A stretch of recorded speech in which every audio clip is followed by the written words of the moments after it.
Welcome to a Legendarium special about the Philadelphia yellow fever outbreak of 1793. During the hot and humid summer of 1793, hundreds of Philadelphians became sick. They suffered from fevers and chills, jaundiced skin, and stomach pains. Finally, they vomited up puke, black with blood. Secretary of State Thomas Jefferson wrote, "It is called a yellow fever, but is like nothing known or read of by the physicians." No one knew what caused yellow fever, let alone how it spread. As it often does, rumors and fancy took the place of fact. Some claimed that the French refugees fleeing slave rebellion in modern-day Haiti brought the disease to the United States with them. Dr. Benjamin Rush, the city's leading physician, believed it came from the city's filthy conditions and befouled air. Philadelphians, not knowing how the disease spread, began keeping their distance from one another and stopped shaking hands.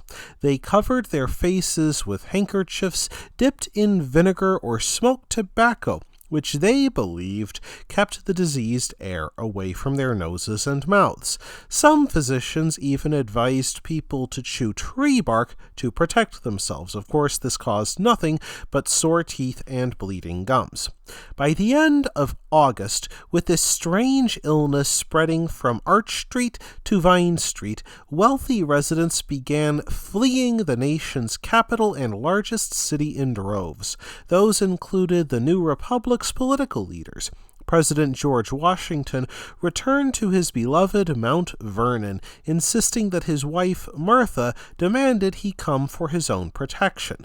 Secretary of State Jefferson also left, while Treasury Secretary Alexander Hamilton left for his family's summer home in the upstate New York farm village of Harlem.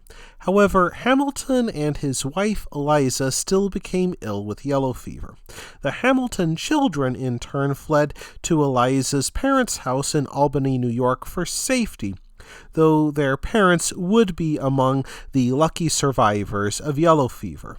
In a September 11th, 1793 letter published in the newspapers, Hamilton wrote, "I have myself been attacked with the reigning putrid fever, and with violence, but I trust that I am now completely out of danger. This I am to attribute, under God, to the skill and care of my friend Dr. Stevens, a gentleman lately from the island of St. Croix." In total, 20,000 Philadelphians, nearly half the city's population of 50,000, fled the city, along with many of the city's doctors, a touching act of devotion to their patients. Almost alone among them, the United States' great bloodletter, Dr. Benjamin Rush, stayed behind. Throughout the nightmare summer, Dr. Rush worked tirelessly to treat rich and poor patients alike. Both Dr. Rush and his sister became sick with yellow fever because of their work, and Rush's sister later died from her illness. Despite his Herculean efforts, Dr. Rush had a flawed understanding of yellow fever, as did almost everyone else at the time. He prescribed his usual battery of grueling 18th century treatments, including bloodletting, forced vomiting, and something called mercurial sweating powder. Dr. Rush's critics argued that such treatments did nothing to slow the horrific march of yellow fever and only made patients suffer more. These critics included Treasury Secretary Hamilton, who published the gentler methods of his own doctor, a boyhood friend of his named Dr. Edward Stevens, also born on the island of St. Croix in the Caribbean. Dr. Stevens' methods included soaking in cold baths to control fever and drinking strong wine. While these treatments proved easier on patients, neither regimen had much effect upon the illness. Dr. Rush lamented in a letter, "Parents desert their children as soon as they are infected. Many people thrust their parents into the street as soon as they complain of a headache." With many Philadelphians fleeing the city, Dr. Rush recruited the city's large free black population to care for the sick and keep the city operating as best it could. Like many others, Dr. Rush wrongly believed blacks to be immune to yellow fever because of imagined biological differences between them and white Americans. Led by Richard Allen, co-founder of the African Methodist Episcopal Church, and fellow minister Absalom Jones, black volunteers did much life-saving work throughout the epidemic. Their presence led Matthew Carey, a member of the city's health committee, to accuse the free blacks of robbing from the houses of victims.